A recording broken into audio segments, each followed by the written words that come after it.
عزیزان گرامی، جب ہم کسی عرس میں شرکت کرتے ہیں تو بنیادی طور پہ اس کے دو مقاصد ہوتے ہیں۔ پہلا مقصد یہ ہوتا ہے کہ ہم صاحب مزار اور صاحب عرس کے فیوز و برکات سے مالا مال ہوں گے، اور دوسرا مقصد یہ ہوتا ہے کہ جو صاحب عرس کے کمالات ہیں اور جو ان کی زندگی کے احوال ہیں ان سے ہم واقف ہوں گے۔ تو جو صاحب عرس کے فیوز و برکات ہوتے ہیں اس کا تعلق تو صاحب عرس سے ہوتا ہے، صاحب مزار سے ہوتا ہے۔ ان کے روحانی فیوز و برکات کا تعلق انہی کی ذات سے ہوا کرتا ہے۔ البتہ جو ان کے احوال ہوتے ہیں، جو ان کے کمالات ہوتے ہیں، جو ان کی زندگی کے واقعات ہوتے ہیں، ان کا تعلق علماء کرام سے ہوتا ہے، اسٹیج کے حضرات سے ہوتا ہے جو ان کے واقعات بیان کرتے ہیں۔ تو یہاں پر ہمارے اسٹیج پہ بڑے علماء کرام موجود ہیں، اور میں تو جس طریقے سے آپ حضرات زائر ہیں اسی طریقے سے میں بھی ایک عام سا زائر ہوں اور طالب فیض ہوں۔ میرا تعلق علماء سے نہیں ہے بلکہ بس فیض یافتگان سے ہے، اور بطور خاص حضرت نے اعلان فرمایا میرے بارے میں کہ میں شیخ الادب ہوں۔ میں جامعہ اشرفیہ کا شیخ الادب نہیں ہوں، البتہ شعبہ ادب کا ایک استاد ہوں۔ تو خیر، اس وضاحت کے بعد میں اپنی گفتگو کا آغاز کرتا ہوں کہ آج کے اس پروگرام کے ذریعے سے ہم اپنے علماء کرام، مشائخ اعظام اور اسلاف کرام کے احوال کو سمجھنے کی کوشش کریں گے،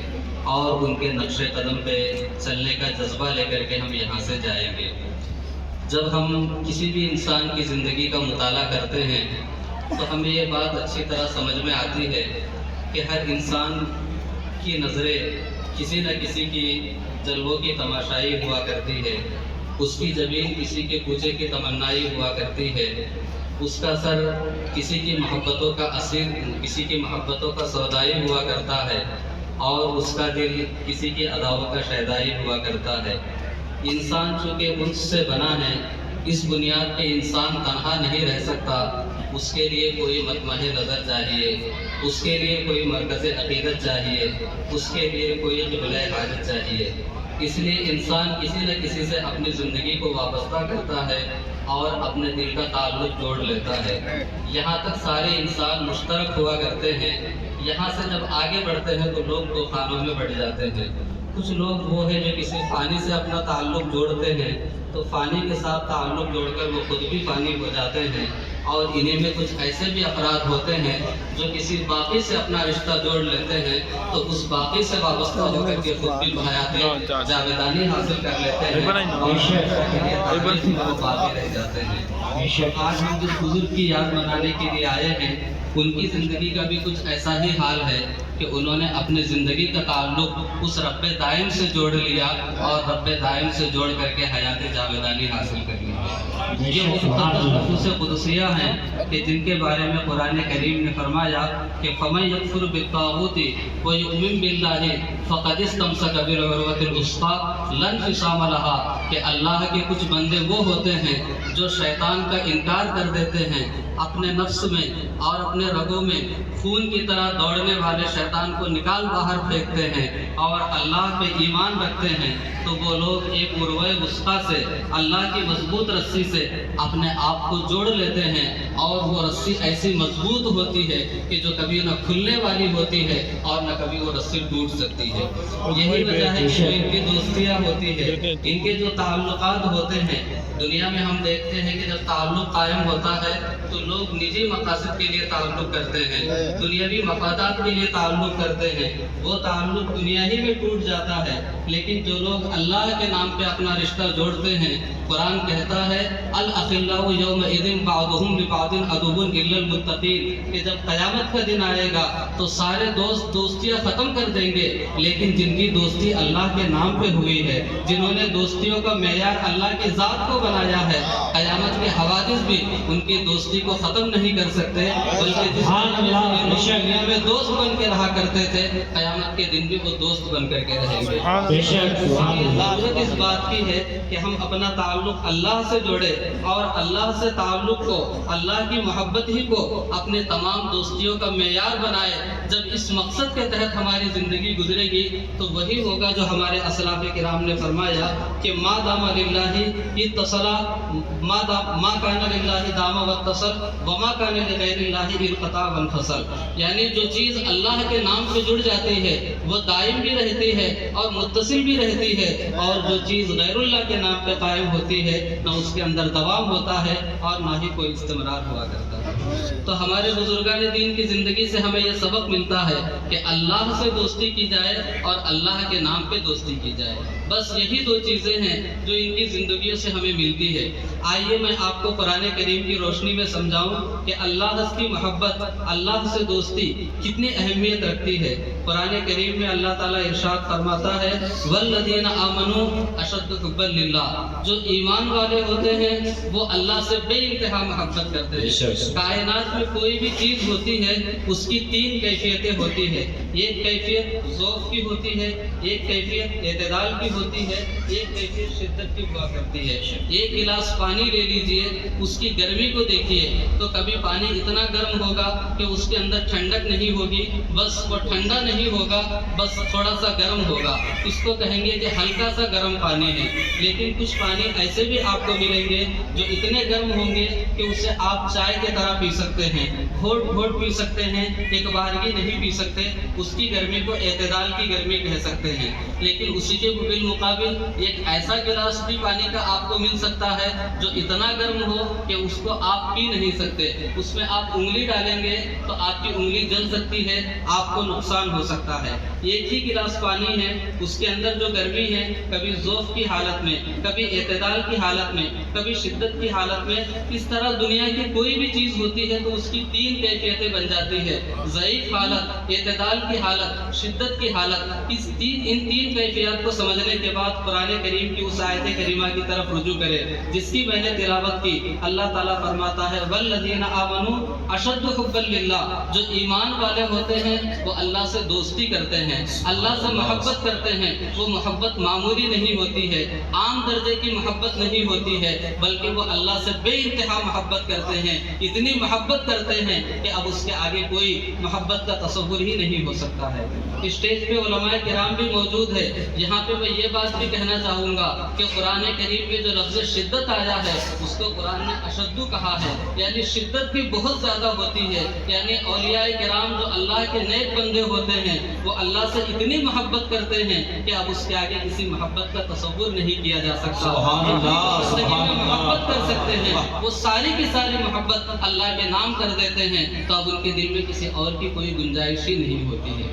یہ قرآن کی تعلیم ہے، قرآن نے یہ پہچان دی ہے کہ جو ایمان والے ہوتے ہیں وہ اللہ سے اتنی محبت کرتے ہیں۔ اور قرآن نے ساتھ ہی یہ بھی بتایا کہ اللہ سے محبت کتنی ہونی چاہیے، اتنی ہونا چاہیے کہ کائنات میں کسی چیز کے ساتھ اتنی محبت نہ ہو۔ قرآن کریم میں سورہ توبہ میں اللہ تعالیٰ فرماتا ہے قُلْ إِنْ كَانَ آبَاؤُكُمْ وَأَبْنَاؤُكُمْ وَإِخْوَانُكُمْ وَأَزْوَاجُكُمْ وَعَشِيرَتُكُمْ وَأَمْوَالٌ اقْتَرَفْتُمُوهَا وَتِجَارَةٌ تَخْشَوْنَ كَسَادَهَا وَمَسَاكِنُ تَرْضَوْنَهَا أَحَبَّ إِلَيْكُم مِّنَ اللَّهِ وَرَسُولِهِ وَجِهَادٍ فِي سَبِيلِهِ فَتَرَبَّصُوا حَتَّىٰ يَأْتِيَ اللَّهُ بِأَمْرِهِ وَاللَّهُ لَا يَهْدِي الْقَوْمَ الْفَاسِقِينَ۔ اس آیت کریمہ میں اللہ نے 8 چیزوں کا ذکر کیا۔ یہ 8 چیزیں وہ ہیں جو حرام نہیں ہیں، ناجائز نہیں ہے، گناہ ہی نہیں ہے، بلکہ جائز ہے، مستحب ہے، بعض مقامات پہ مسنون اور مشروع بھی ہے۔ اللہ نے 8 چیزوں کی محبتوں کا ذکر کیا کہ تم اپنی اولاد سے محبت کرتے ہو، اپنے باپ دادا سے محبت کرتے ہو، بھائیوں سے محبت کرتے ہو،